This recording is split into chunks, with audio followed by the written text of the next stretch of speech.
Danas ću vam pokazati kako se možete riješiti komaraca bez upotrebe kemikalija i otrova. Pripremit ćemo 2 učinkovita repelenta, pa svakako ostanite do kraja videa. Prije nego što vam pokažem sastojak, važno je da znate i ovo. Komarci se često zadržavaju u vrtovima zbog prisutnosti vode i biljaka koji im pružaju idealne uvjete za razmnožavanje. Brzo se množe u stajaćim vodama poput vrtnih jezera gdje ženke polažu jaja. Mogu biti štetni jer prenose bolesti poput malarije i virusa zapadnog Nila što ugrožava zdravlje ljudi i životinja. Da biste smanjili broj komaraca, redovito uklanjajte stajaću vodu iz vrtnih posuda i drugih mjesta gdje se može skupljati voda. Sada ću vam pokazati 2 repelenta.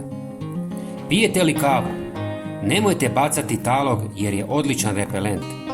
Prvo ga osušite na suncu ili pećnici i stavite na tanjur. Osušeni talog kave može se zapaliti, pri čemu ispušta dim koji učinkovito odbija komarce i druge insekte. Ključno je da talog bude potpuno suh, inače neće gorjeti kako treba. Ovu metodu često primjenjujem na terasi, u dvorištu ili na balkonu.